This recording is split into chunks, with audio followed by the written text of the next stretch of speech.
നമസ്കാരം, ഞാൻ മനോജ് നെടിയാക്കൽ. പുതിയൊരു വീഡിയോയിലേക്ക് എല്ലാവർക്കും സ്വാഗതം. നമ്മൾ തേങ്ങ പൊട്ടിച്ച് വെറുതെ എടുത്ത് കളയുന്ന വെള്ളത്തിന് ഇപ്പോൾ വൻ ഡിമാൻഡാണ്. ഇനി തേങ്ങാ വെള്ളം വെറുതെ എടുത്ത് കളയരുത്.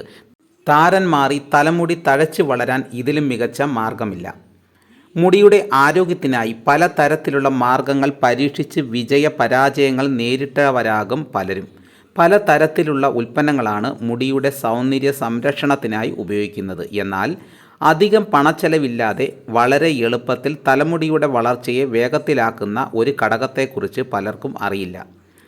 വീട്ടിൽ പാചകത്തിന് ഉപയോഗിക്കുന്ന തേങ്ങ മുറിക്കുമ്പോൾ ലഭിക്കുന്ന വെള്ളം ഇനി മുതൽ വെറുതെ കളയരുത്.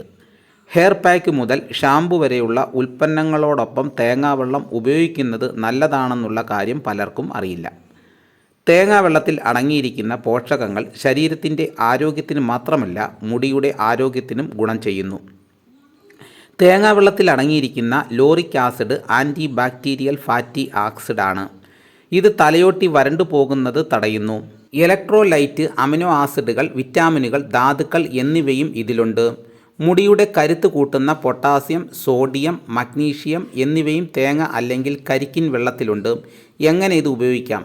നന്നായി പഴുത്ത ഒരു പഴം ഉടച്ചെടുക്കാം. അതിലേക്ക് 1 ടീസ്പൂൺ തൈര്, കുറച്ച് തേങ്ങാവെള്ളം എന്നിവ ചേർത്തിളക്കി യോജിപ്പിക്കാം.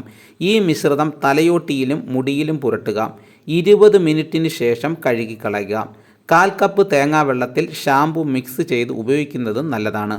തേങ്ങാവെള്ളം അഥവാ കരിക്കിൻ വെള്ളം ഡൈല്യൂട്ട് ചെയ്യാതെ തന്നെ മുടിയിൽ പ്രയോഗിക്കാവുന്നതാണ്. ഷാമ്പു ഉപയോഗിച്ചതിന് ശേഷം തേങ്ങാവെള്ളത്തിൽ മുടി കഴുകുന്നത് ഒരു കണ്ടീഷണറിൻ്റെ പ്രയോജനം നൽകുന്നു. താരം മാറ്റുന്നതിനും മുടി കൊഴിച്ചിൽ കുറയ്ക്കുന്നതിനും തേങ്ങാവെള്ളം ഫലം ചെയ്യുന്നു. അപ്പോൾ ഇനി തേങ്ങാവെള്ളം വെറുതെ എടുത്ത് കളയരുത്. ഇങ്ങനെ ചെയ്ത് നോക്കുക. ഇതോടുകൂടി വീഡിയോയുടെ പൂർണ്ണമാകുന്നു. എല്ലാവരും ഒന്ന് ലൈക്ക് ചെയ്ത് സപ്പോർട്ട് ചെയ്യണം. ആദ്യമായിട്ടാണ് ഈ ചാനൽ കാണുന്നതെങ്കിൽ സബ്സ്ക്രൈബ് ചെയ്യാൻ മറക്കരുത്. നിങ്ങളുടെ അഭിപ്രായങ്ങൾ കമൻറ്റായിട്ട് രേഖപ്പെടുത്തണം. ഈ വീഡിയോ എല്ലാവർക്കും ഒന്ന് ഷെയർ ചെയ്ത് കൊടുക്കണം. മറ്റൊരു വീഡിയോയുമായിട്ട് ഉടനെ എത്താം. എല്ലാവർക്കും എൻ്റെ നന്ദി.